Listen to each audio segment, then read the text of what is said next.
Good morning, everyone. We're just letting a few more people in the room, and then we'll get started today. It's so great to see all of your names,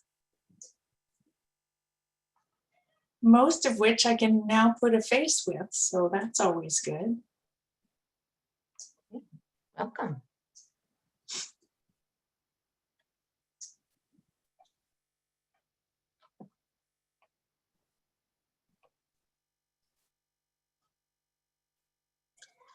Couple more people straggling into the room here. We'll get started in just a few minutes.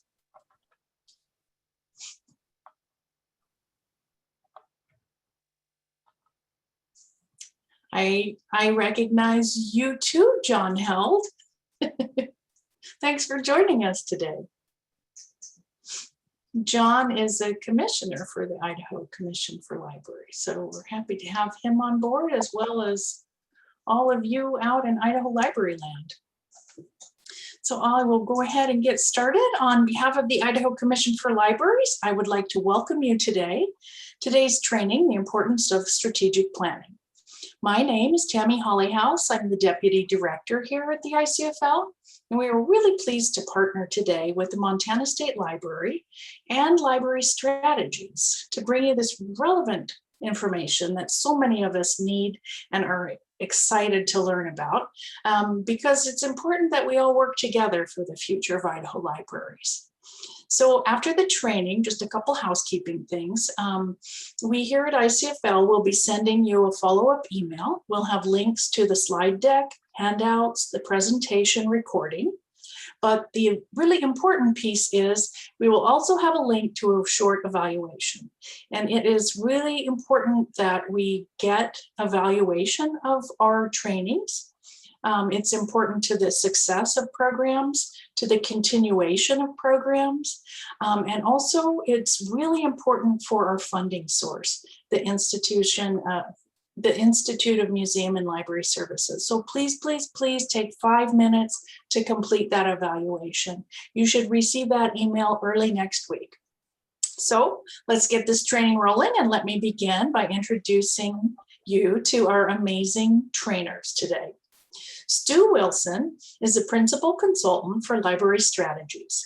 He has developed more than 40 strategic, developmental, and marketing plans for libraries, and he has conducted training for strategic planning facilitators for small and rural libraries in Georgia and South Carolina, working with the state libraries there. Alayne Hopkins is joining us today last minute, and we really appreciate her for stepping in for a colleague who had an emergency. Alayne is the Director of Programs and Services for the Friends of the St. Paul Public Library, and she also oversees the consulting group Library Strategies. Alayne has worked for 20 years in public programming experience. Much of that has been with libraries, and she has worked with the consulting group for the last 3 years. So Stu and Alayne, take it away. Great. Hi, everybody. Pleased to be with you today. We are, just to add a few things to what Tammy said. First of all, thank you, Tammy, and everyone at the Idaho State Library. But also, just to let you know, I am now based actually in Western Montana, so I'm close to all of you, and we'll be spending many vacations in Idaho. So hopefully I'll get a chance to meet you down the road.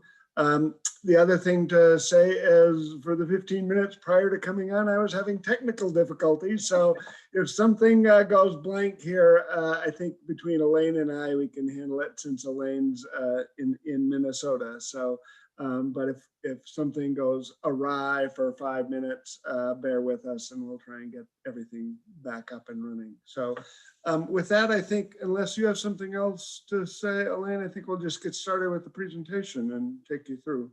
I think that sounds good. Thank you, everyone, for joining us.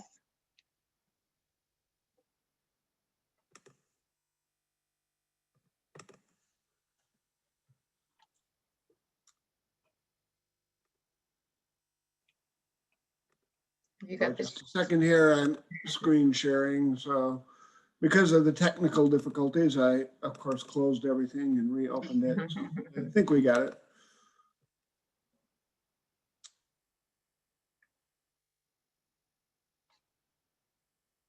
Everybody seeing that, I hope? So this is, we're going to talk today about the importance of strategic planning for your library. So we'll touch on a lot of details on how to do strategic planning, but it's really intended to be a precursor to set the stage so that you can effectively do strategic planning. And like I said, we'll give you some details, but it's not a full-fledged, this is how to do strategic planning.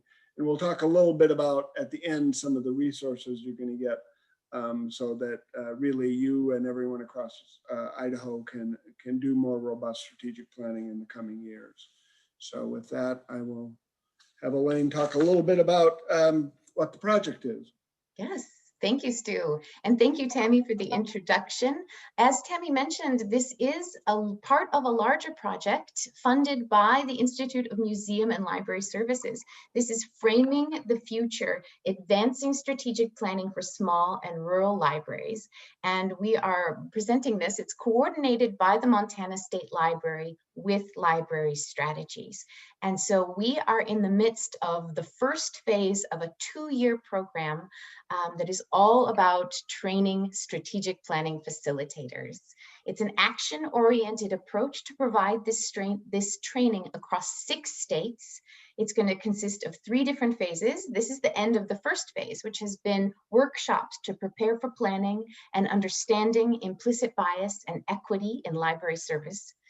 The second part is training institutes that are going to provide intensive professional development to staff to become facilitators of this training process.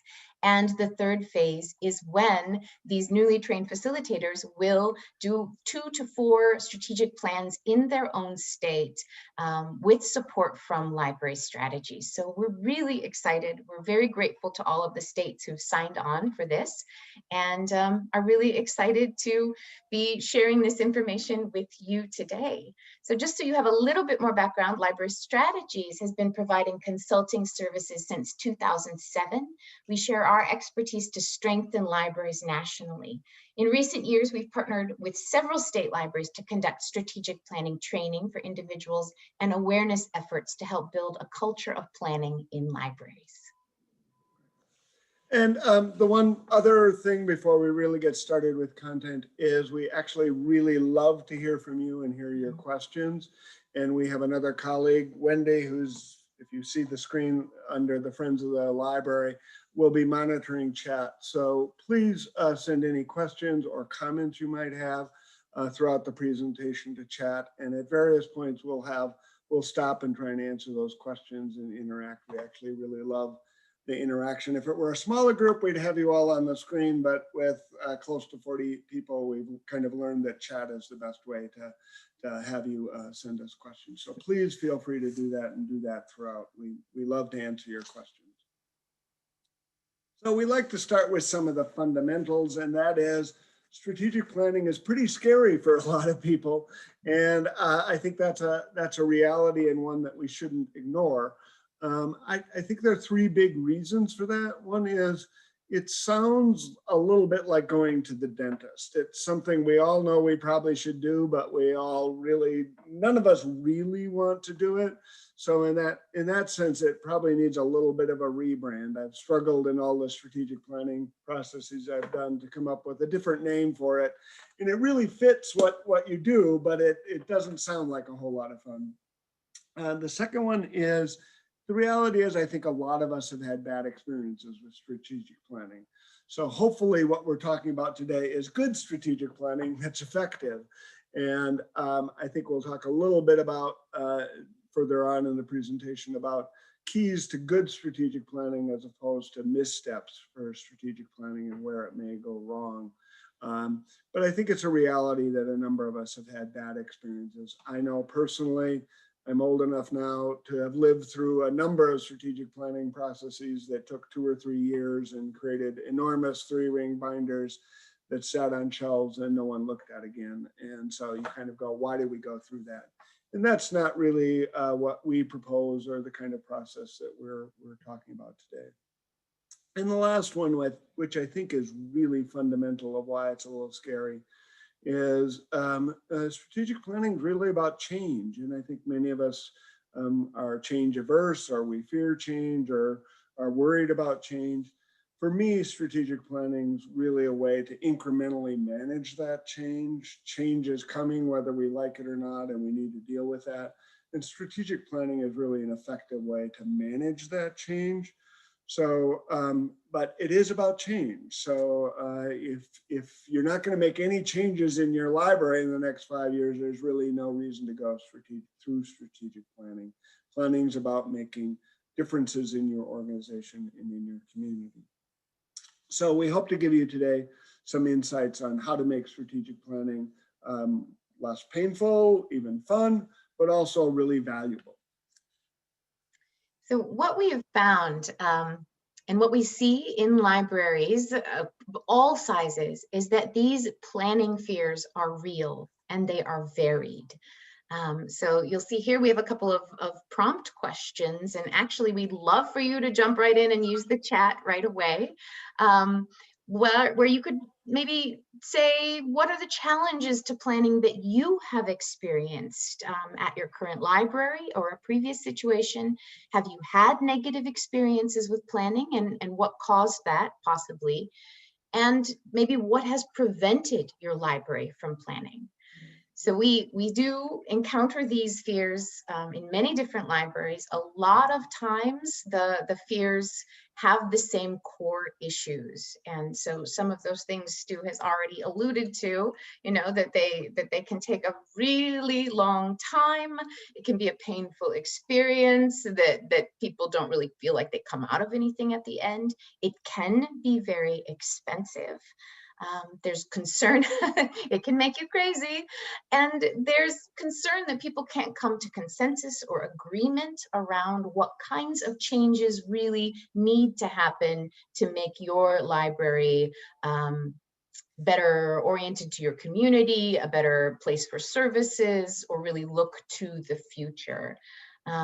So capacity is one that's not necessarily on this list, but can certainly add to the making you crazy if you are worried about taking on a project that might seem really large. So these are all things that I think in some way, shape, or form we've all experienced with some kind of planning, but it doesn't have to be that way. Again, feel free to weigh in with any of your concerns throughout in chat. But one of the ways I think we like to look at strategic planning fundamentally is that it's a series of critical questions that your library needs to answer. And one of them that's often missed, and I think fundamental, is an assessment of where your library stands now. Where do its services stand? How are you interacting with your community? What's your relationship with your community? How's your board functioning? Really every aspect of, periodically you need to sit down and say, this is actually where things stand for our organization. And then fundamentally out of that comes the question of where do you want to go? What impact do you want to have? What are you good at? What are you less good at? Where do you want to make improvements? A large part of what we'll talk about today is who or what helps us decide. What's the information that we need to really feed into deciding where we want to go? But even more critically important is who helps us decide that. Is it just the internal staff? Does it include your board? Does it include funders? Does it include users? Does it include non-users? So how deep do you want to go in the process really helps you determine answering that question of where do you want to go, because different people will have different answers to that. Then next question is, how do you get there? It's how do you set goals? How do you do strategies? Who must do that? Who's going to accomplish those goals and strategies? And then at the back end is that accountability measurement. How are we doing? And then it becomes a cycle again. Once you've accomplished things, you need to look at that whole series of questions again. And fundamental to all of this is the mission of the library. And I think for many, many decades, missions of libraries were pretty similar and didn't change. But because library services has changed so dramatically over the last 25 years or so, different libraries really do have different missions. And so you don't want to change your mission a lot, but it is worthwhile looking at your mission periodically and saying, is this still relevant, both for our organization and our community? Not all libraries have vision statements, and we'll talk a little bit more about this, but answering that question of where do we want to go, it really helps to have a vision statement of saying, this is the kind of impact that we want to have in people's lives and in our community. And that can change over time. When we say strategic planning and we talk about it, what is it we really mean? And so what is strategic planning? It is at its core a process. It is a direction or a future path for your library. It serves as a guide tool for that path and that direction you want to go. And it's also a measure of success for your library's activities. Planning is really and can be all of these things. And the most important one to focus on is the fact that planning is really more about the process even than the product. You're going to hear us talk about that a lot during this webinar today. The act of engaging in planning is this process to refine the questions that Stu was talking about, to gather new perspectives, to establish priorities, and help your library develop deeper ties with the community and in the community. And so all of that becomes part of a really good strategic planning process. So what makes the plan strategic? What are the major elements that make something rise to the level of being called a strategic plan? Well, what we're talking about are these big picture directional goals for your library, even visionary goals, where you want your library to move in the future. It's comprehensive, encompassing the whole library, and it is leadership and management focused. But it also has this community and external component. In order to have good leadership and to provide good leadership, a board has to know what the community needs. Strategic plans shouldn't be top down, even though we're talking about it as being a leadership and a board document, really. The planning process provides the big picture guidance for leadership that should come from the community. So the elements and the movement and the change is really inspired by what the community needs from the library. The plans are not super operationally detailed, so we're going to get into that a little bit later, where you're going to want to have a different kind of work plan or implementation. So when you go through a process, what kinds of results should you expect? Yes, you will have a written document with clear goals at the end of it, but it is definitely not something you're just going to file in, put it in your computer file, put it on a shelf, check a box. It's going to be centered around the goals to help your library really move forward. The goals are the important part. These are the big picture and visionary ideas I was just mentioning, as is the buy-in from constituents that was built throughout the process. That's, sort of the number two really important part about the strategic planning is getting that information from different stakeholders. These goals are tied to clear strategies that can be implemented and measured. We all know that measurement is really important. This is what we say we want to do. This is how we're going to do it. And this is going to be how we measure the success of these activities. And all of this is part of building a culture of planning. And we're going to get into that in a little bit more in a minute. So we do want to stop for a minute here and see if you have any questions. See if you have any questions about your library or community? Is it time for you to plan? Are there ways in which you think a plan might help your library at this point? Service changes, funding, PR marketing, staff functioning, those are all some critical questions we often see. So just curious about any questions you might have or anything we might answer at this point, particularly around getting going with planning. So we'll just stop for a minute and see if any of you have any questions or comments at this point.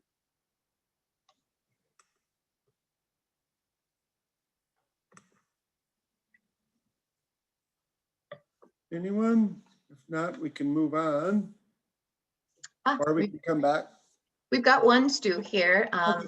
Chris, and Chris is asking what time frame should a plan project for when approaching strategic planning, and it varies, but I'll let you take that away. It varies, but as a strategic planner who helps libraries, I refuse to do more than a 5-year time frame. Typically, we try and have libraries work with a 3-year plan.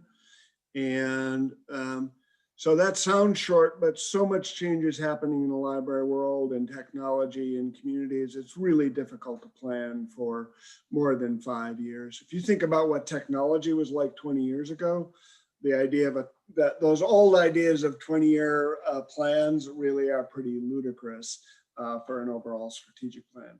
That said, I do see libraries still doing facilities plans that are 20 years because it takes a long time to do a facilities plan.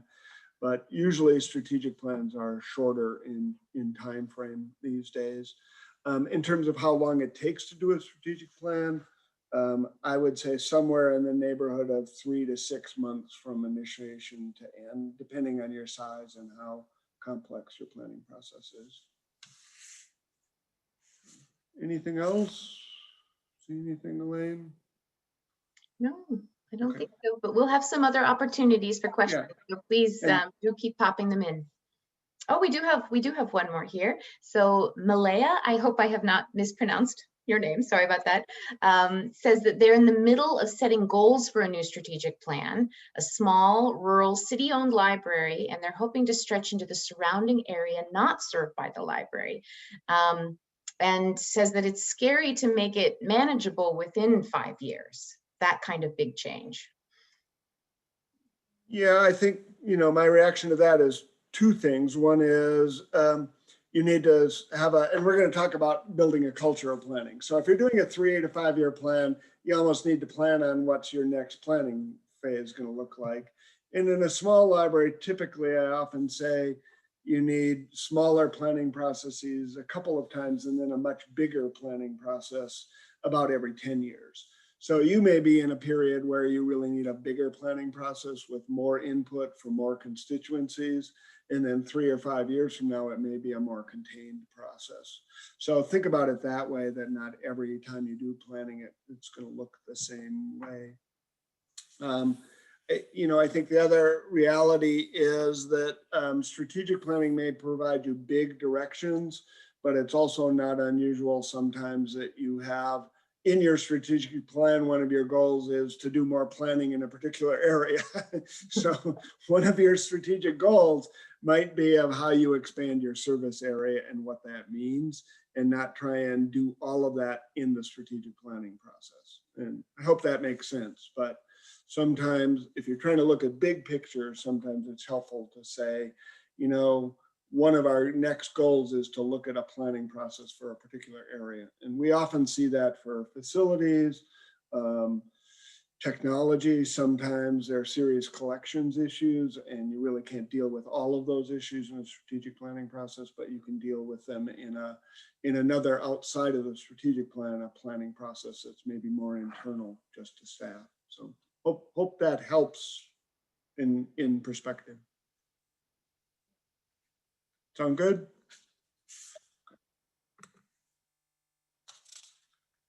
So for us, there are a number of reasons and time to plan, other than, as I said, we're going to talk in a little bit about building a culture of planning where you're planning all the time. I know that may sound scary, but hopefully it's not.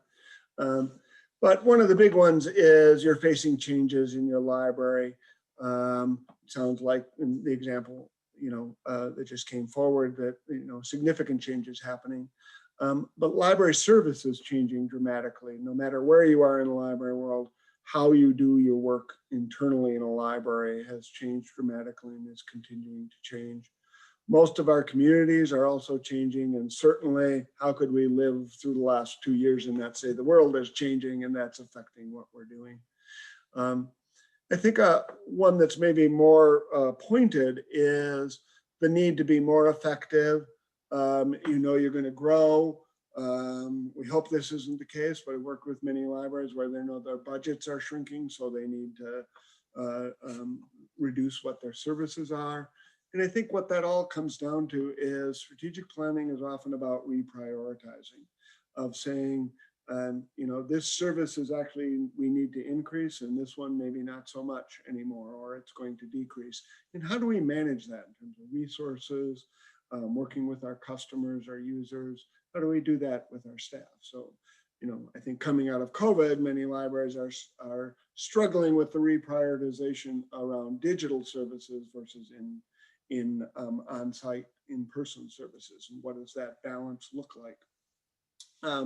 Another one, which I think Alayne has sort of touched on already, is getting everyone in the library on the same page. Without a document and a process of knowing what your direction is, it's really a whole bunch of individuals thinking different things about where your library should go. So both the process and a written document helps everyone involved in the library, all of your constituents, really be focused in the same direction, or in some cases 2 or 3 directions, but a narrowing of directions and a real understanding across your constituents about what the library is trying to do. And the last one is providing that long-term direction, both for staff, but I think even more importantly for community. I think libraries in the recent decades have struggled with, are they remaining relevant to their communities? And so being able to go through a process periodically where you're saying, we really are providing these needed services or desired services in the community. And that can range from hard copy books to digital materials to technology to being a social gathering place to being your community center.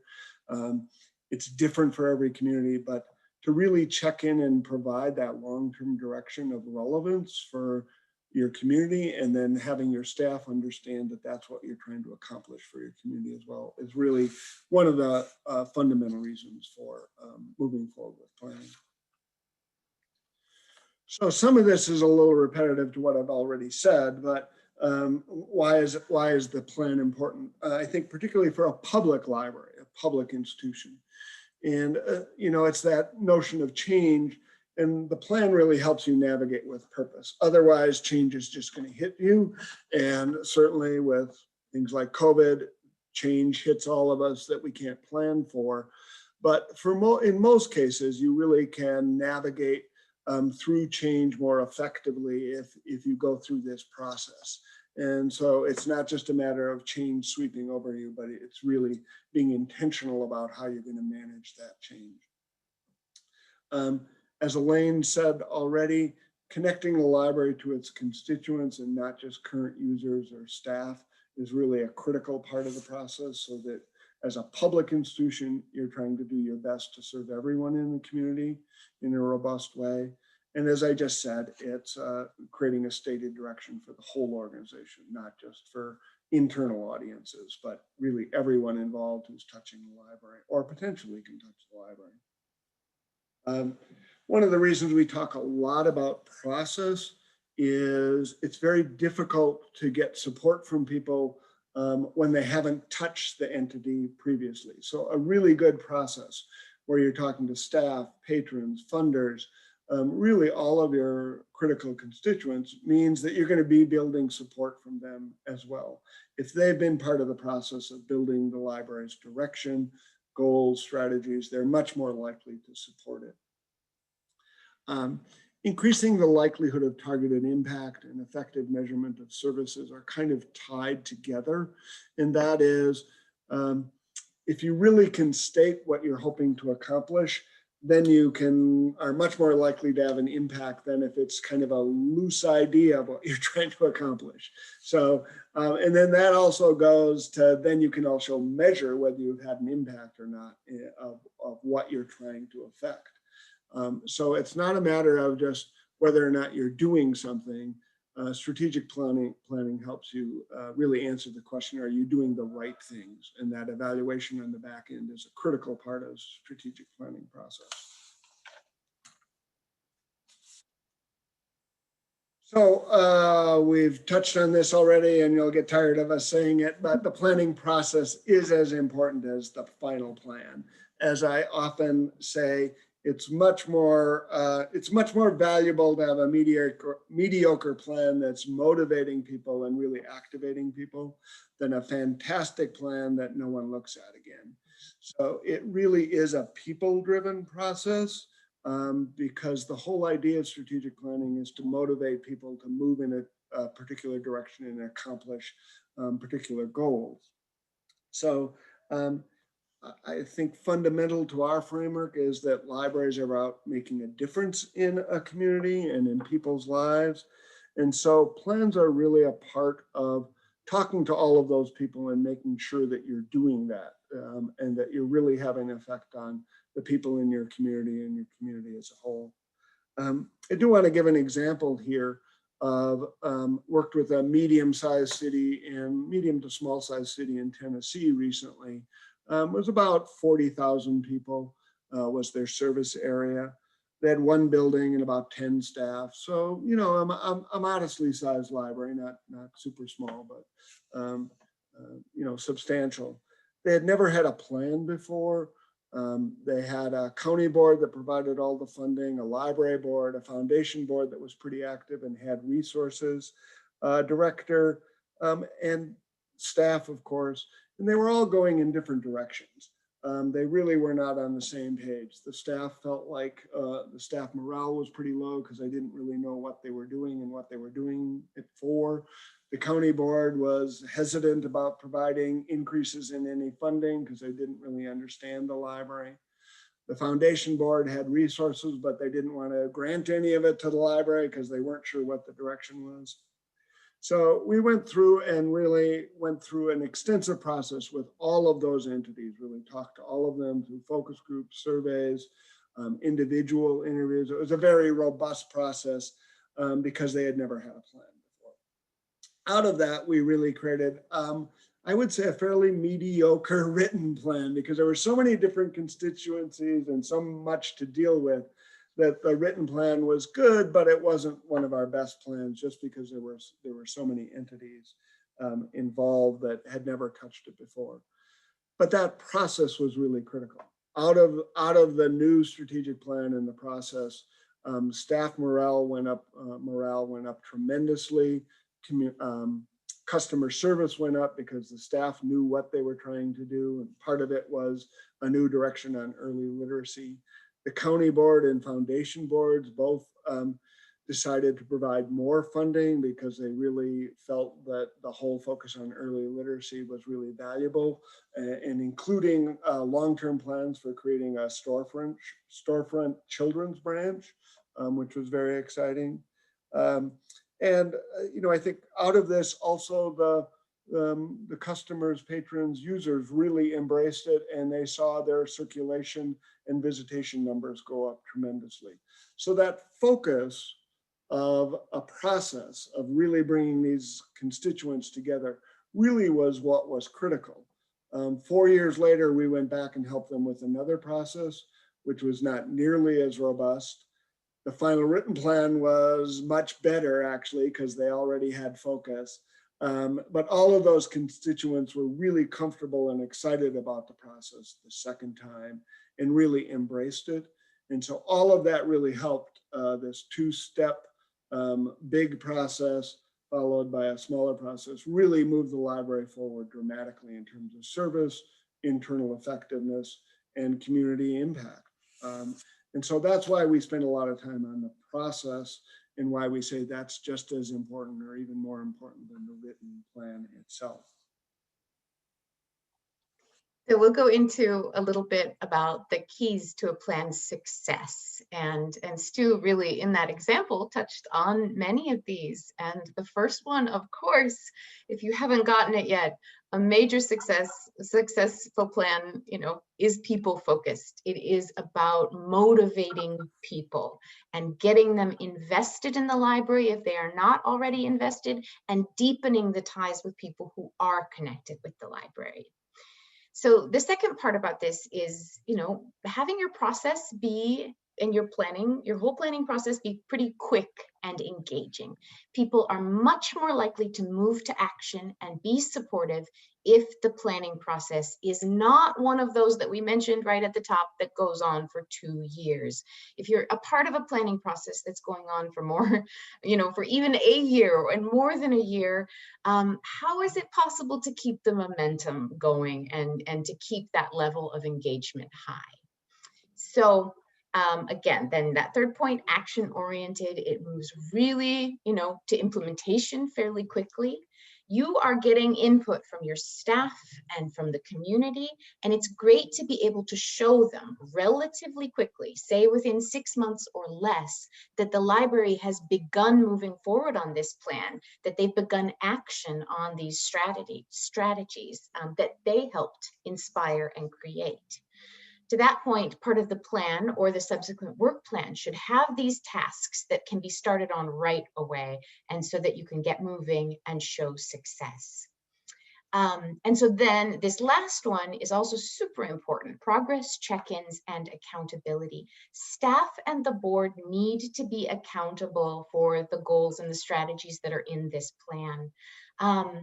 You need to know who is responsible for tasks. You need to have regular check-ins to make sure that this plan is moving forward. We have, in our own organization, we have a dashboard. So we have quarterly board meetings, and the board looks at that dashboard at each of their meetings to see what kind of movement has been taking place on all of the goal areas for the organization. It's really helpful to have that kind of check-in. So on the flip side of it, here we have some missteps, some elements that can make your plans less than successful. Many good plans have 3 to 5 goals. You certainly can have a plan that has more goals than that, but one of the missteps that we frequently see is when people try to do too much for their organization. Don't try to define everything, nor bite off more than you can chew in 3 to 5 years. Stu mentioned this important word early on: incremental. Strategic means incremental improvement. So jumping back to one of the questions earlier, sometimes if you've got some big changes that are happening or ahead, you can break things out in phases. It does not all have to be in one plan. Nor do you have to include in the plan every area of operations for the library. We're talking about change. We're talking about shifts in direction and focus, not necessarily all of the day-to-day work of the library. So another important step is making sure that the purpose and vision of the library are simple and focused. Otherwise, goals can end up being really loose and not tied to what you need to accomplish in order to fulfill the mission and vision of your library. You want these goals to be actually attainable. They have to be realistic. Doing things that you'll have resources for, or that you have steps so that you can reprioritize to provide resources, whether that's financial or staff capacity. You want to avoid trying to document, again, everything that'll happen in the next 3 years. So you need to have these big picture changes. Not all staff are necessarily going to see themselves represented in the big strategic plan, but they should in the work plan. So we'll get to that. We'll get to that in a little bit. But trying to really write down everything operational wise is not the right idea for a strategic plan. You want those big picture directional shifts and changes. Accountability. If no one is assigned to a task, who does it? If too many people are assigned to a task, who does it? It's really important to know who is going to be in charge of a certain area and when are they planning to do it. It's really important to identify these areas of responsibility. It doesn't necessarily mean that one person has to do everything associated with a goal or a strategy, but one person, two at the most, need to be in charge of these areas in order to provide that kind of continuity and accountability. So the very last one here is it frequently can be a problem if the eventual plan is not supported by the staff or the users. You really want the goal areas of your plan to be broadly supported by key constituents. We know that not everyone is going to get everything they want out of a strategic planning process or to see that represented in the strategic plan, but you really want as broad of support as you can get. The plan needs to be a result of what comes from the community and the staff, not just that of a few individuals. Sometimes you can have a planning process that's really like all in one person's head and one person's vision. And as Stu mentioned early on, that might be fine for that one person, that one stakeholder, but those views might not represent the broader community. And you really need to expand perspective and try to get that kind of broad support. So we want to talk about one more section quickly, and then we'll pause and take some more questions or comments.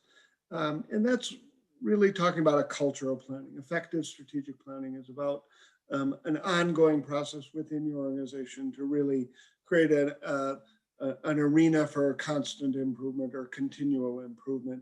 And that's about people. It's not about your written documents ultimately. So it's not a one and done proposition. It's not we created the strategic plan and now we're done and now we never have to look at it again. It's how do you create this circle iterative process where you're constantly looking at where you're going and assessing that. And as Alayne said, it's about motivating people and using that to motivate people. So that means directions, it means timeframes, it means accountability that are built into your daily operations. And so your work really, there's a lot of operational work in a library, getting books back on shelves, but it's really about talking about the issues in a strategic plan that have impact on your users or on your community, and really focusing on that on almost a daily basis, certainly on a regular basis. So this is another circular graphic that we like in terms of talking about building a culture of planning. So I do believe that planning is a leadership document, so it really needs to be owned by your board and your library staff leadership, and they really needed to be committed to that and driving the goals and strategies in a plan. But out of that, your staff and sometimes board and sometimes even friends group need a plan to be really working on those task areas. And we believe that should be updated annually, but in all of these cases, the board, staff leadership, staff, all of your staff should be looking at the plan on a regular basis. As Alayne said, within our own organization, it's looked at least briefly in every board meeting and every staff meeting to check in and see how things are going, if progress is being made. Are there areas that are tasks that were defined with a timeline and now they need to be moved up? Or is there a new task because you've accomplished one? So that's really critical that across the internal part of your organization, all aspects are really referencing the plan on a regular basis. It then comes back to that accountability that we've been talking about, having champions who are responsible. Some libraries even build that responsibility into personnel evaluations. That becomes a part of at least what some staff are responsible for accomplishing. And again, if someone's in charge of a task, it doesn't necessarily mean they have to do all of it. It means they're accountable for making sure it gets done, which is a different construct. And then again, it's coming back again and saying, this isn't the end of the process. We know that we're going to be planning all the time. We're going to be planning for what's happening next month. We're going to be creating staff work plans for next year. And then 3 or 5 years down the road, we're going to be having a big process again. So really thinking about when all of that happens and how that's going to occur. And so this is some of the key points in what a cultural planning looks like. as I said, it's embraced by the leadership. It's not just the leader saying, here's the plan. It's really part of the ethos of what leadership is about. It is a leadership document for motivating people. Again, this goes to it being a process that it's formalized. So people understand the process. Not only are there ways they can be involved, but they understand that it's a fair and open process. And even though some of the aspects that someone might or a group might want to see in a strategic plan, if they're not in the plan, if it's a formalized process, they can understand easily why the priorities that emerged. And maybe it'll come back in the next planning process. Again, that cultural planning really drives your operations and is a regular part of your meetings and what you're looking at. Determining the results you're trying to achieve. Again, that goes back to the measurement outcomes and accountability, and determining whether you're doing the right things, not whether you're just doing something. And that, I think, goes back to that whole idea of outcomes or impact. Are you really having some relevant impact on individuals or your community in a way that you hope to accomplish? And that's success. So, again, to use the example, if you're really focusing on early literacy, how are you going to measure that? Where have you seen movement? How many people have you affected? And really being able to say, we're going to move early literacy in our community, and then be able after 3 or 4 or 5 years to say, this is how we really did that. And let's celebrate that success. Well, we have covered a lot thus far in this webinar. So we want to pause again to take any questions that you have about what you've heard, or comments or thoughts about what this this topic raises for you. So, are we making sense so far? That's our question for you. Yeah, there's a lot more to come. So. Anything?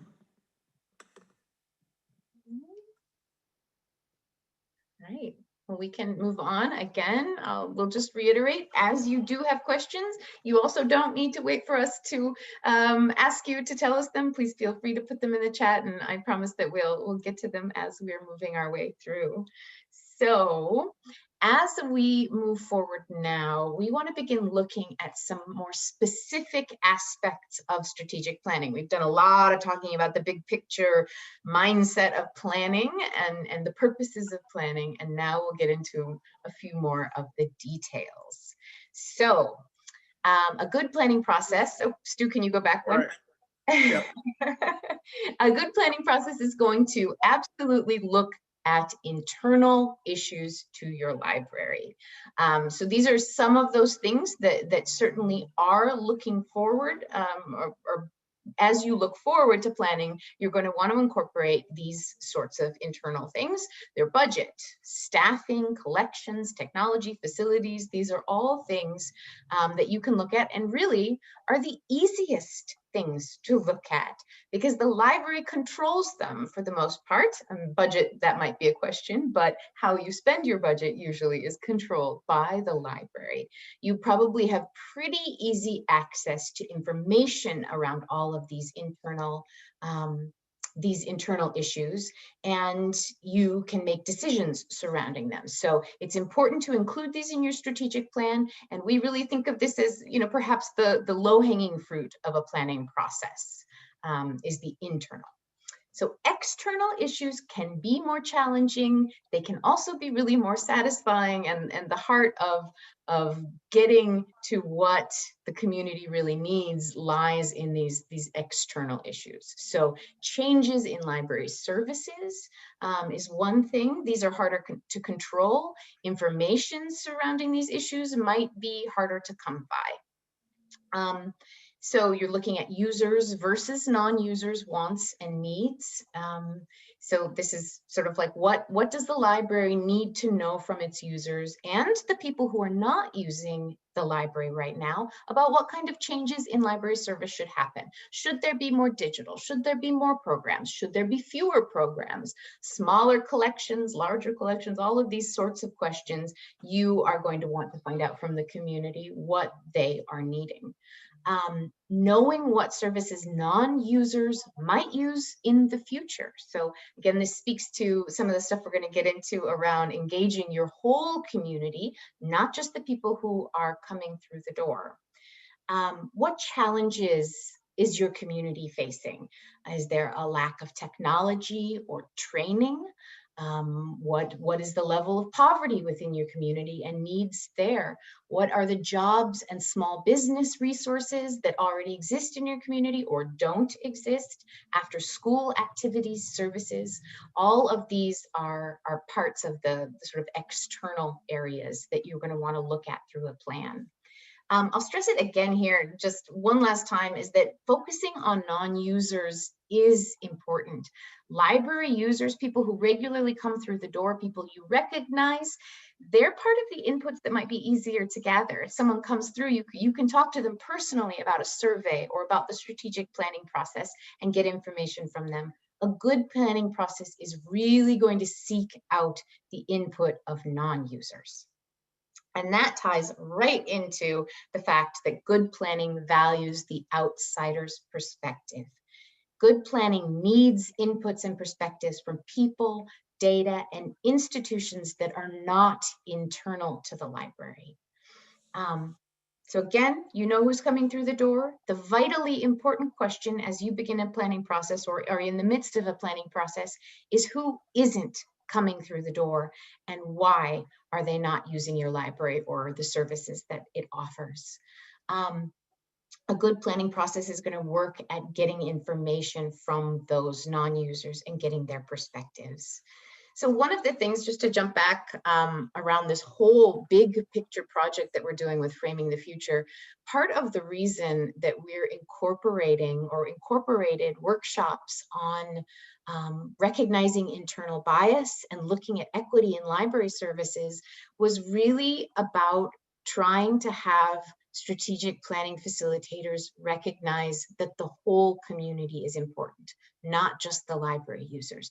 Who is not currently being served by the library and why? And can the planning process get at their perspectives and information about how the library can and should be relevant to them?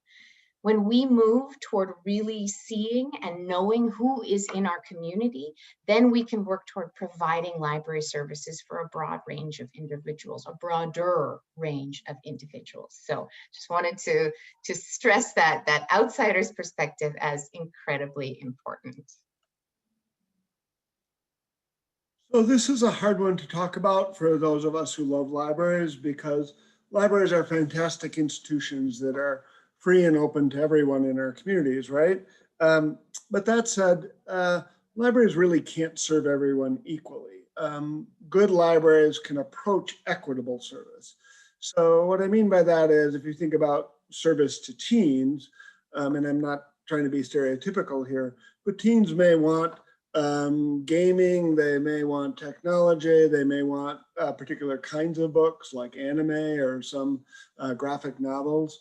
Versus seniors, and again, not trained, the seniors, there may be some seniors who want all of that as well, but it's likely that they may want more large print books, different kind of technology, may want a different kind of social gathering. And so those are providing services to two different constituencies in your library, but they really want different things.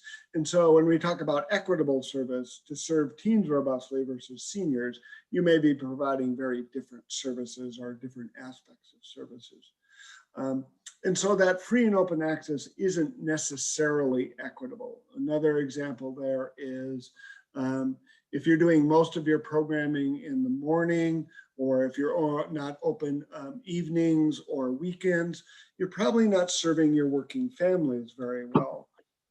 And so it's common in the strategic planning processes that we've worked with is that staff really don't want to work evenings or weekends, but really the focus comes out that there should be more services for working families.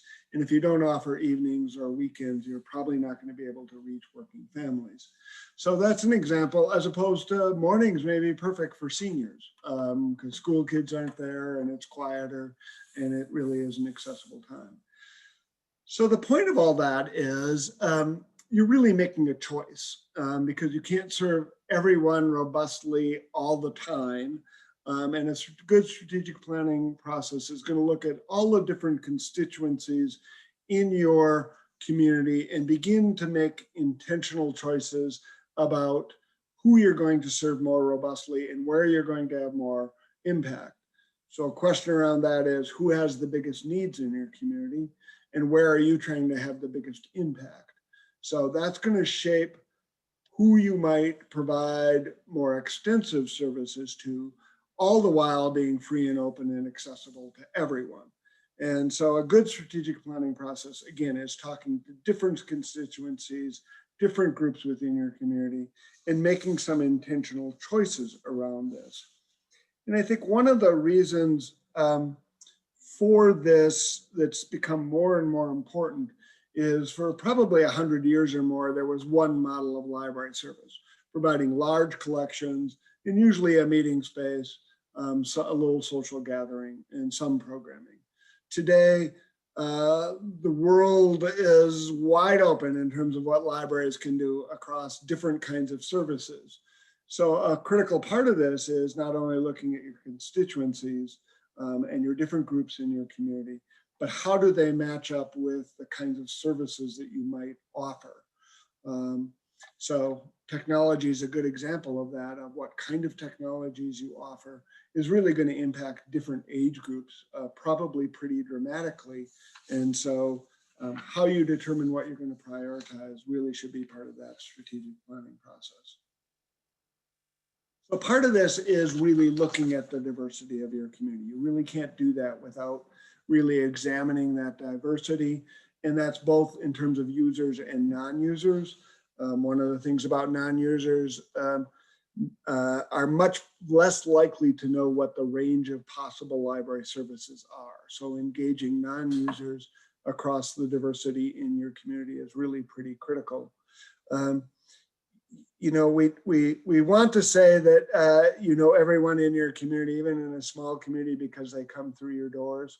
But when you think about particularly non-users or the person who comes in and never talks to you, you really don't know every aspect of your community and who you're not serving, nor what you could offer that maybe you're not offering currently. So trying to match your mission and your vision of where you want to go with all these different constituencies is critically important. It's also really important to recognize that the needs of these communities change over time. They're not, and that's why you need to do strategic planning periodically, is not only does library service and the world change and your budget change, but also people change. So I think it's absolutely essential these days to look at race and ethnicity. It's a critical framework within America today. And I think it is touching more and more communities as well, even if we're living in a relatively homogeneous community. Every library struggles with age. Age is a critical one, as I already have pointed out. How you serve pre-K versus teens versus 20-somethings versus seniors is really going to be dramatically different. And so being intentional about the groups that you may serve versus the groups that maybe you're saying we're free and open and accessible, but maybe we're not going to serve them. I worked recently in a small, very small community in Illinois, and they had great pre-K services, and the staff was excited about working more extensively with teens, but they also knew seniors wanted more services. In talking to the different constituencies, they found pre-K was really good. Parents and the kids love that. Talking to the teens, what they found out is the teens really in this community didn't really want more services. They really liked the collections the library had, but they were so busy with school and after school activities and during the summer that they said they really wouldn't use more services, even though the staff thought that was a good idea. On the other hand, when they talked to seniors, the seniors had really good ideas about how the library could serve them better. So out of those three constituencies going into the planning process, it was thought teens would go up, seniors and pre-K would stay the same, and instead it shifted that teens pretty much stayed where the library is currently at and senior services became more robust. Not going to touch on all of these, but two others that I think are really critical to always look at are economic classes. It's really hard to look at your community and look at poverty levels, but we always look at poverty levels within a community. If you have a poverty level of 20% in your community by federal standards, that probably means that somewhere between probably a third of the children in your community live in economically stressed households. So how you serve people who are in need can vary, in economic need can vary pretty dramatically, but it's a pretty fundamental framework to look at your community honestly about people who are suffering economically particularly. And similarly, I think it's a rare community that has more than 30% of adults who have a college education. And I say that because I think libraries are institutions that tend to be run by people who have college educations and have certain values associated with that. And that's I'm stereotyping again, and that's not fair. But I think for most communities, realizing that the majority of adults in your community probably do not have a college education or a 4-year degree means that their use of the library and what they need from the library and what they want from the library could be significantly different than people at a different educational level. So those are, for us, we always look at race, ethnicity, age, economic status, and educational levels. And then depending on the community, other aspects may be very important. Language can be, Spanish language, for instance, is very common in many communities to look at. Religion can be incredibly important. I've worked in communities where Jewish community versus Christian community was very strong, Mormon versus non-Mormon. And so these can really influence the kinds of services you provide, because these different groups may have different needs and wants and desires. And again, it's about being intentional in terms of saying, these are the 3, 4, 5 groups that we really can prioritize services to make a bigger impact. And we have the resources to do that effectively. Meanwhile, again, being free and open and accessible to everyone. So it's a fundamental framework that we look at in terms of that people process and working within your community. And it's a hard one, but I think it's really fundamental to having a community impact and really affecting people's lives.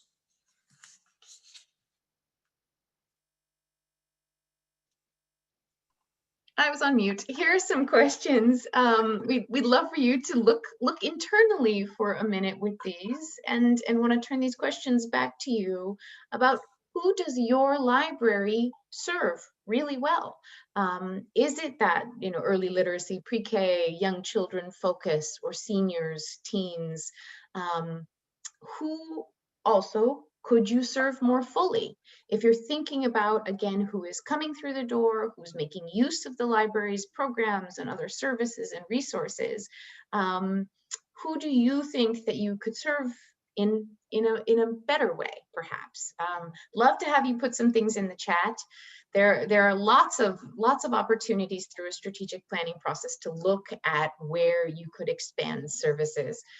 Stu and I had the experience in working with the St. Paul Public Library. One of the things through a planning process, I think, quite some time ago, we were specifically looking at our programming and the fact that most of our programming, the attendees were women, and they were women sort of 50 plus, I guess I would say. We were not seeing a lot of men at our programming, and so created a labor history series with a number of different community partners. And that series ran for, oh goodness, I think it was more than 15 years, almost 20 years. And consistently throughout that series, we ended up having a higher percentage of men than women attend. There were plenty of women who were interested in labor history. Again, don't want to make the generalizations, but we were targeting a specific audience who we weren't seeing at our programs, and came up with some different ideas of how to try to attract that particular audience. And programming is just one way that you can do that, but really looking at, again, that question of should you be serving the teens better, you know, or is it the seniors? What are those communities who you could serve more fully? And also being able to recognize when you are serving a community really well, in order to know through the strategic planning process, what should you be maintaining? I mean, that's an important thing to consider as well. So being able to really look, measure, and know who you're serving well and who you could serve better is all part of this planning process. So I would just add, and again, please feel free to add any questions or comments.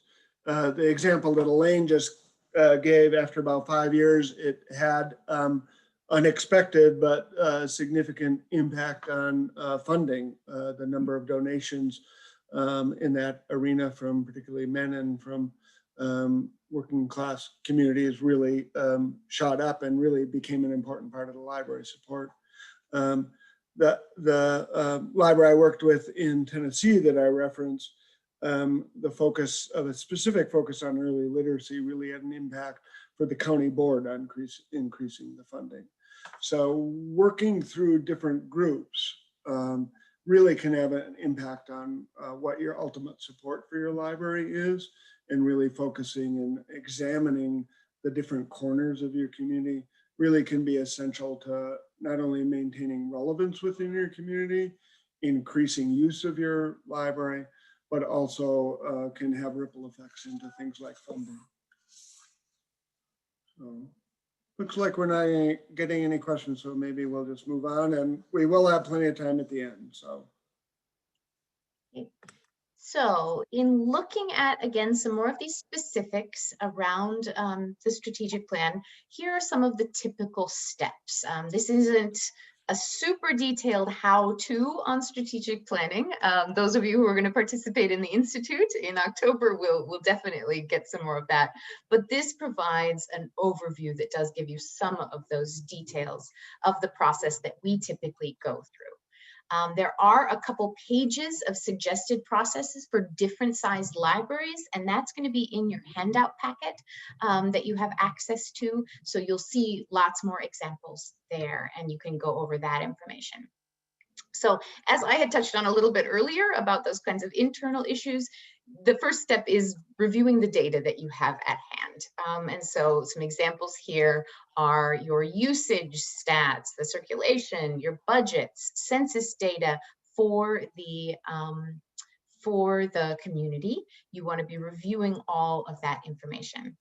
And then that helps you look also at where you want to do your research. So this could be benchmarking your library in your community to peer-sized libraries in other areas of the country or within your state, looking at industry trends, new service evaluations, and looking at anything else you feel like you might need to know right at the start of the process. So then you're going to move on to the internal stakeholder input. So examples of how you get at this information is through your staff survey, possibly a staff SWOC, the sort of strengths, weaknesses, challenges, opportunities kind of process. You look at a staff or a board retreat. You inquire and survey your friends and foundation. There can be one-on-one interviews with these stakeholders that are part of the process. And then you also move into external or market input. So here we are looking at community-wide surveys We are looking at focus groups or community retreats, listening sessions, community forums. This can take a lot of different, this can go in a lot of different ways. Prior to the pandemic, we were primarily doing large-scale community retreats as the cornerstone of our process. Clearly, with the pandemic, we weren't able to do that, but pivoted pretty successfully to holding smaller virtual focus groups. And so we've found a lot that those can be really effective. And it's something that we might continue to do even when we're able to be meeting in person. You can have smaller size listening sessions that are in person. You can have community forums. I think that really it depends on what your community needs and wants and sort of what size of a process you're looking to do. But getting that external input is really important.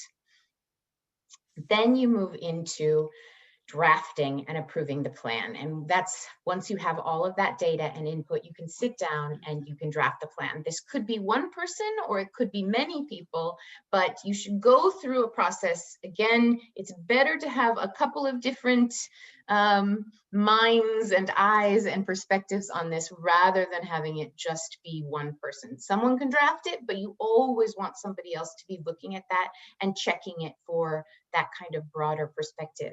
And I'm going to tie in a question or sort of a comment that we did receive in the chat was about how we arrive at specific goals or what some examples might be.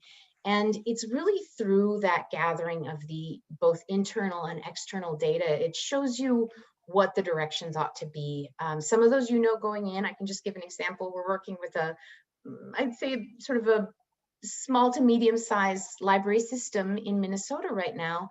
And pretty clearly right away, we know that one of the goals is going to be better communication with the community about the services that the library offers. There's really not a lot of PR or public awareness around what the library currently offers to the community. And that's something we see in a lot of different libraries, that there'll be some kind of specific goal around extending or deepening or creating, if there isn't any, outreach to the community about the library services that exist and or the library services that are going to exist. So it's really in this, sort of putting all of the pieces together that you come at those specific goals and strategies. And we also have more examples of those in our handout packet. So then we're looking at the work plan and implementation. So we'll get into some more specifics of this, but again, the big picture items, smaller number of goals and strategies are in the big strategic plan. And then where you get into more of the day-to-day work is in the work plan and the implementation. Who does what and when, and all of that is pointed toward how you can achieve the goals that are in the strategic plan. And then finally, we have evaluation, regular plan check-ins to mark the progress and the outcome, both for your board, the big picture overview, and for the staff who are getting things done and doing the work every day. I can do a couple of follow-up comments, Alayne. One is, I think the question in the chat was particularly about how we knew in St. Paul to address men. And I think there were a couple of ways. One was, and I think this is a critical aspect of libraries, the cultural planning, is in St. Paul, the demographics for program attendees was tracked, broadly speaking. It really was a person at the back of the room who was in charge of making best guesses about who was in the room, rather than asking everyone about what their background was when they came in. But out of that, it emerged that there were very few men who attended programs.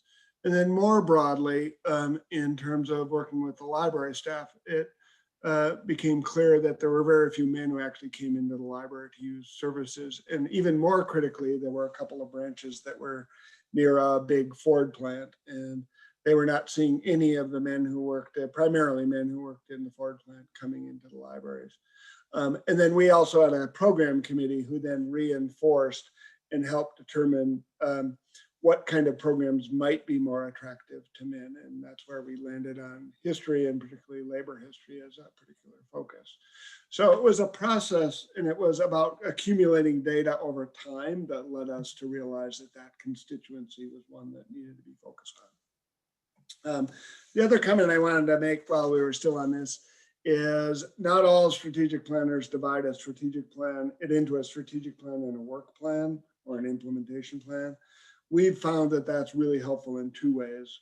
One is it streamlines the strategic planning process and helps part of the strategic planning process be focused externally.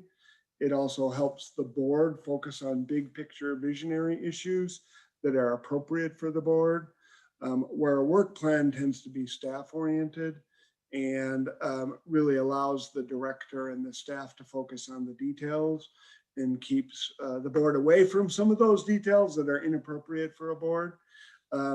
And also really focuses on those internal issues that are staff driven. So we've found, you don't have to do it this way, that it's really helpful to separate the strategic planning from the work planning aspects. And, I would recommend that approach for those reasons.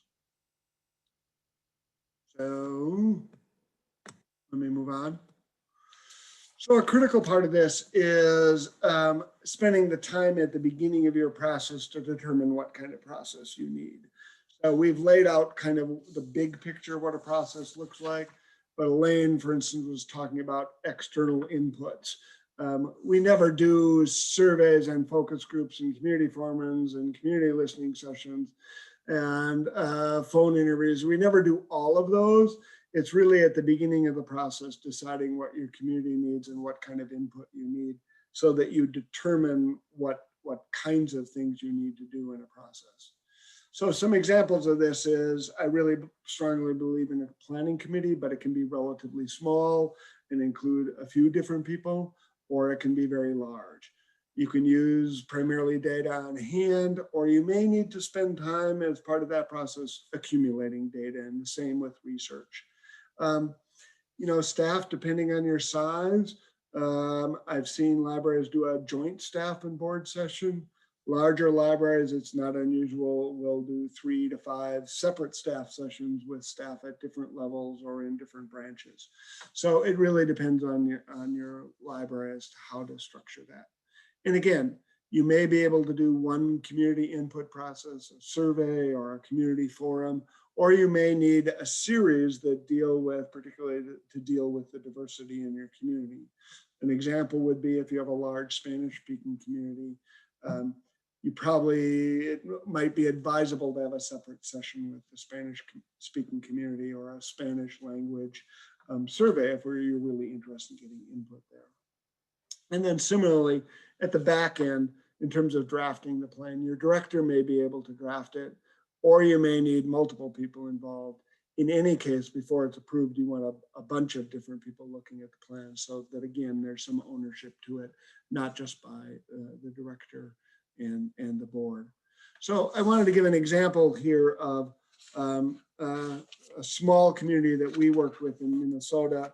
The service area was very small. It was only about 1,000 people in the community. The library was 1 staff person and 3 volunteers really ran the library. And so the committee that they came up with was three people, the director, 1 board member, and 1 community volunteer. The data that they gathered and research they did largely came from the regional library and from data that they had accumulated over time. We helped them with compiling some demographic data from census data and other sources that were at the state, just because they didn't need to do that. They had a very friendly board member who actually convened a meeting with all of the board, the staff and the volunteers to really talk about internally where they would like the library to go. And then our biggest involvement was running a community session, which was about a 3-hour session at the VFW. Food and beer were involved, which helped gather a large crowd. I think it was about 50 people from across the community, which was a great turnout for the size. And really it was a session about where the community would like to see the library to go and where the library could have more impact on the community. And people really appreciated that, really embraced being involved in it. A critical part of that is probably at least 10 people who were at that community forum were not users of the library. Part of that community forum was giving the people there an idea of where the library might go and what they might do differently. So coming out of that community forum, it really emerged that the community really wanted much more technology. So the library, the small library, had 2 computers that the community could use, and really across the board, really all age groups and school connections. The community really wanted the library to maintain its collections, but really to embrace more technology, both in terms of providing training, but also increasing the number of computers and other technology that were available. So, and then out of that, the director drafted the plan. We helped review it, and other people on the planning committee also reviewed it and made suggestions before it went to the board for approval. So all of that took about 2.5 months, and it was really appropriately sized and appropriate level process for this relatively small community. So in our handouts, we actually have a 2-page handout on suggested processes for 3 different sizes of libraries. So we hope that might be helpful as you think through the beginning of a process for your library. So in the same way that Alayne talked a little bit about what the process might look like, we wanted to give you an idea of what we see as the critical elements of a strategic plan.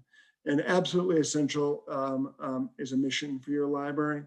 And sometimes in strategic planning, you can begin looking at the beginning of the process and say, you know, we really love our mission. It fits our community. We don't need to address that. But I would say probably at least once every 10 years, you should say, you know, do we need to look at our mission? Do we need to really re-examine this and see whether it fits what we want to do? A vision statement, not all libraries have vision statements, but I really like vision statements if you're inclined in that direction. I think the critical thing for vision statements for me is that they be meaningful. And by that, I mean they're achievable. I've seen a lot of vision statements that don't really state much. They're kind of bland. I think for me, it's always good to look at a vision statement and say, is this something we could achieve in 10 or 20 years? It's a long-term vision. It's aspirational. It gives you some idea of direction, but it's probably not going to be achieved in this strategic planning process or time frame. And again, we have samples from all over the country of missions and visions and value statements in your packet. A value statement, again, is not something we always see in for libraries, but I think we're seeing in more and more libraries, and can be really important to talk about what motivates and what rural view and what's the culture of the library that you're trying to express. And this can be really critical, especially internally as well as externally, to have all of your staff and board say, you know, this is really what we value, and this is what we're trying to address for our community and within our organization. So, and it can be equally important for external, but I've seen it be really important for staff and board to get in the place and say, this is really how we operate and what we value. And so some examples of this is saying that you're going to value excellent customer service. That's different than saying we're just going to be providing customer service. It's saying we're going to be providing outstanding service. It sets a mark of saying what kind of interactions you're going to have with all of your users. Strong stewardship of public resources is a common one. Open access or anti-censorship are common value statements. One we're seeing more and more is respect for all patrons and staff. So those are some examples of the kinds of value statements that could be made. And again, we have samples of those. So there's no one right way of doing it. The value statement are going to vary from community to community, although there's some that kind of run through all libraries, like anti-censorship. Then we get to goals and strategies, and this is the heart of your strategic plan. Typically for us, a strategic plan of mission, vision, values, goals, and strategies runs no more than 4 pages. Sometimes the planning document is much longer than that. That includes things like findings or other documents, but a short strategic plan that's 2 to 4 pages, something that can be memorized, really means that people are likely to embrace it and move forward on it. So goals are really what you want to accomplish. They're changes in course or new directions. As Alayne said earlier, it doesn't encompass everything that the library does, but it's really about overcoming challenges or taking alternative paths. Some people call these objectives. We tend to use the word goals. In most plans we've done, we end up with 3 to 7 goals. I would say 3 to 5 is really common. Some of your goals can be very externally focused or service focused. Once in a while, there are goals that are internal. But I really try to prioritize whenever possibly the goals that focus on customer service or service to the community first and foremost, even though quite often there are 1 or 2 internal goals that need to be addressed. Strategies, or sometimes people call them tactics, are the major ways that you'll achieve your goals. So you're defining how you're going to accomplish the goals. So probably the most common goal area that we see in strategic plan is around public awareness or marketing of the library. The reality is that a lot of libraries just really are not out there in the community, and people in the community aren't as aware of what the services and range of services that are available. So under the strategies, if you said we want to increase public awareness of our library or community awareness of our library, those strategies can be highly varied. They could be in a bigger community, get on TV, to do flyers across the community and post them in different areas. It's, for many libraries these days, it's adding or changing up what our social media outlets are.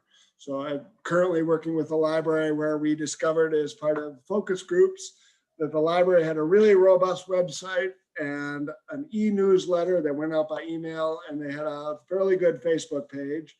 And we had teens and parents of small children saying, we don't use any of those. We use Instagram and TikTok.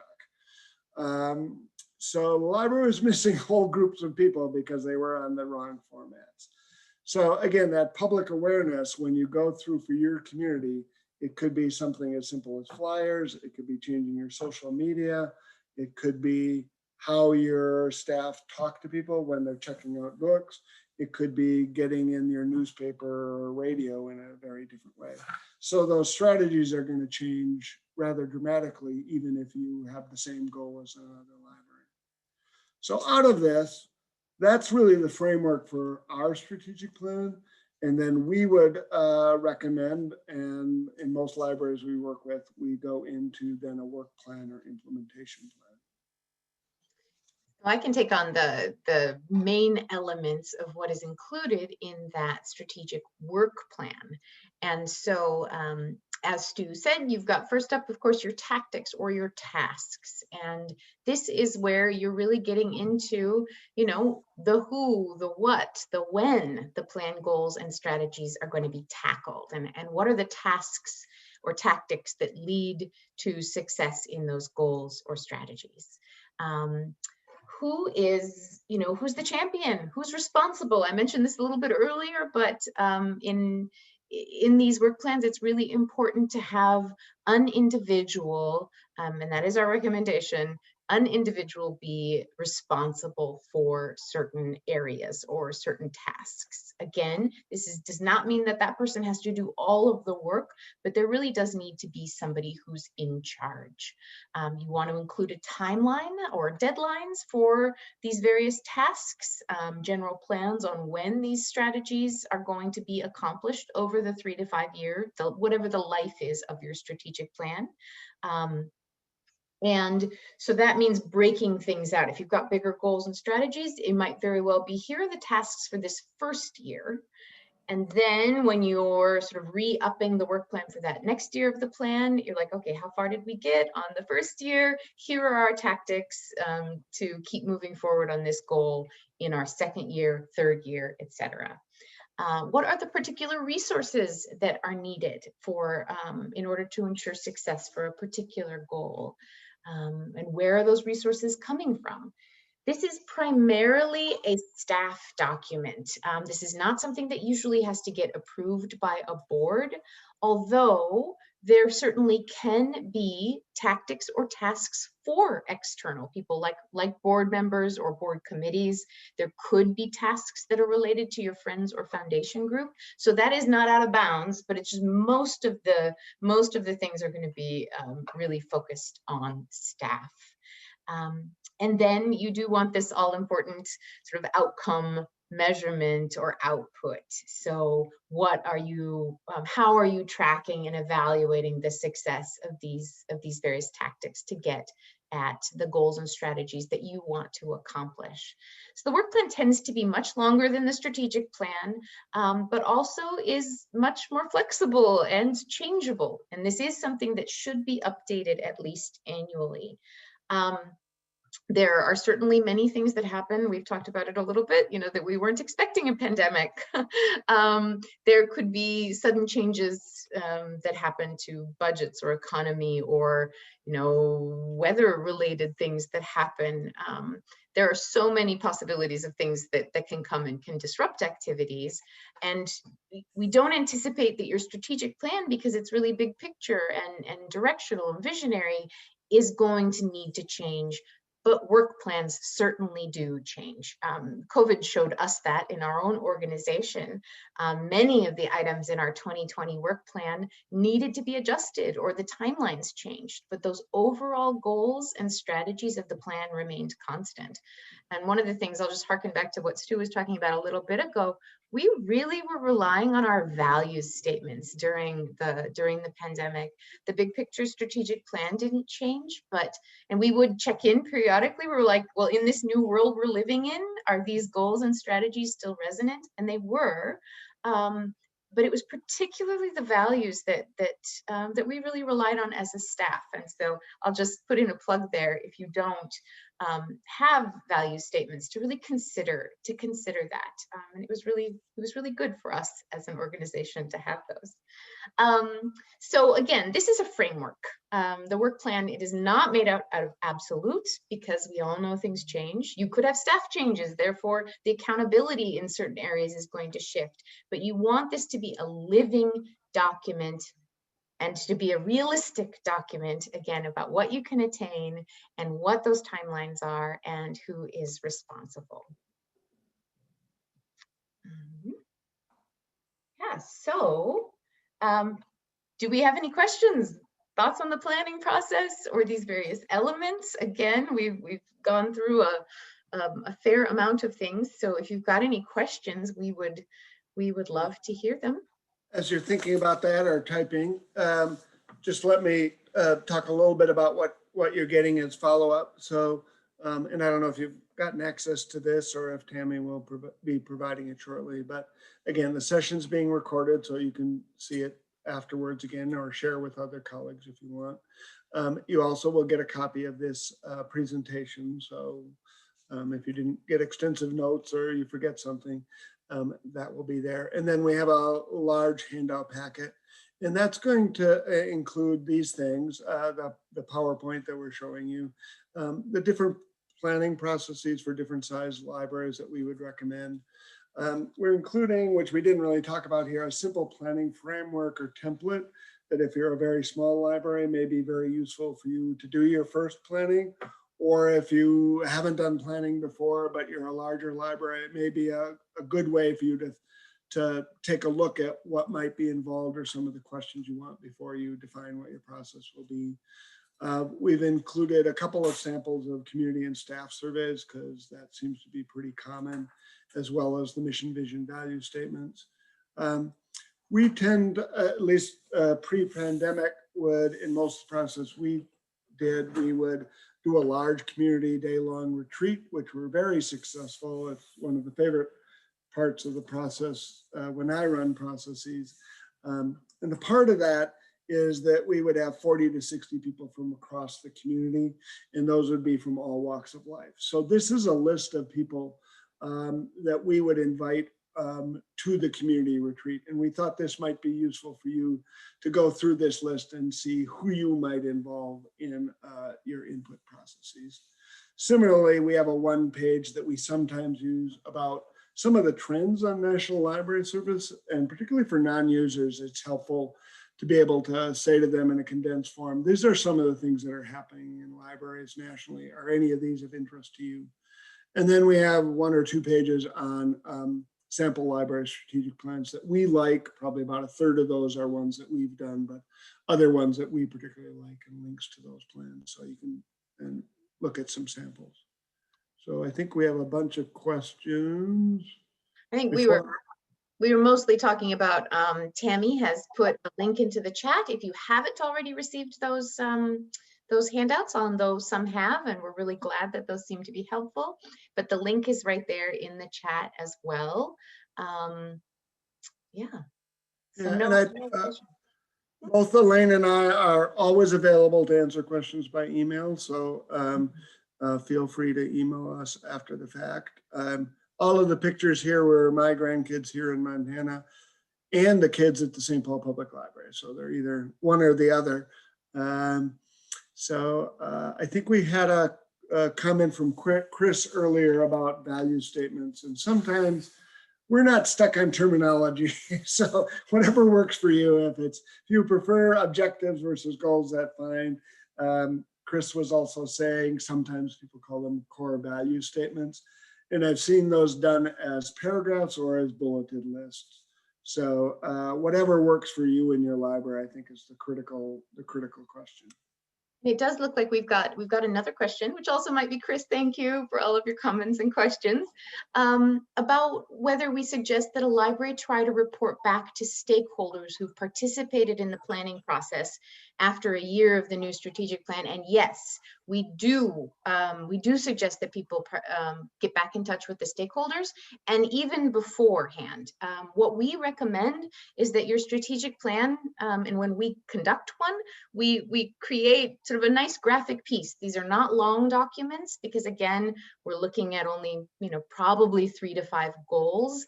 And so you can use the final strategic plan as a great way to get back in touch with everybody who was a part of your process. And so you can make sure that they have a copy of the plan or know where to get a hold of it. You can send a link to it. And it's a great way to thank people for being a part of this process. And then absolutely use that as a way to have another touch point in the community, sort of reporting back some kind of impact statement or just basically a report on how things are going. It's wonderful to be able to use the process and these new relationships that were established or relationships that were deepened through the planning process. It's great to find ways to continue to maintain those connections. So yes, we recommend it. Yeah, just to add a little bit to that, you sort of touched on it, Alayne, is strategic plans can be great marketing tools in your community, whether it's going and talking back to your city board or county board or your Rotary or your Kiwanis or churches. It really can be a really useful tool of going back out in your community and helping promote the library. So Alayne, just in case we have any more questions, you want to talk about a little bit about the next stage and the Training Institute and more resources? Yes, coming? Absolutely. So this was the final webinar in this phase. We had several different kinds of workshops that were led by the Montana State Library on implicit bias and equity in library service, and then followed by 6 webinars for each of our participating states on the importance of strategic planning. And now we are very excited to move into we've already been doing some planning, but move into the hardcore planning for the Training Institute that's going to take place in mid-October in Billings, Montana. And so this is where we anticipate somewhere between maybe 4 to 6 representatives from each, maybe a few more, from each state who's participating in this project. And these will be people who are going to go through this intensive 2-day institute. So they'll be trained in facilitating strategic plans and going through the process that we just touched on, all the basics. This is where we'll get into all of the very nitty-gritty details about how you actually can conduct a strategic plan, a process. And so each with of those with a 90-page handbook. with a 90-page handbook, yes. So you're going to have plenty of people will have plenty of resources. And then it's that final stage will be sort of very late fall of 2021, moving into 2022, where people will then go out and use the skills that they have learned to help conduct strategic planning processes for 2 to 4 libraries in their state. And the plan is that these facilitators would not necessarily be conducting planning for their own library, but would be going to another library system to provide that kind of outsider perspective and to help that library move through their process. So we're anticipating at the very end of this grant project that there'll be, we hope at minimum, at least 6 new strategic plans per our participating states, and hopefully more than that. So there's a question here about what states are participating. That is North Dakota, South Dakota, Montana, Wyoming, Idaho, and Arizona. So that's the full cohort. And long-term, the idea is to have trained strategic planning facilitators, accomplished people within each state to really make it overcome the affordability issue in particular and accessibility issues, so that it makes it easier for all of you to do strategic planning effectively. And library strategies will be there for support. So we aren't just training people and then sending them off and saying bye. We'll be there really with this whole cohort as they move through their first few planning processes to provide moral and actual support and to answer questions. That is all built into this grant. So anyway, that's what's next. So I hope that some of you who have been involved today are actually going to be part of that, and I think that we'll probably see some of you in Billings. So again, too, as Stu said, please do get in touch with us. I am definitely one of those people who I hear things and I write down my notes and then I think of questions much later. So you can certainly get in touch with either of us with questions that you have after the fact. So thank you.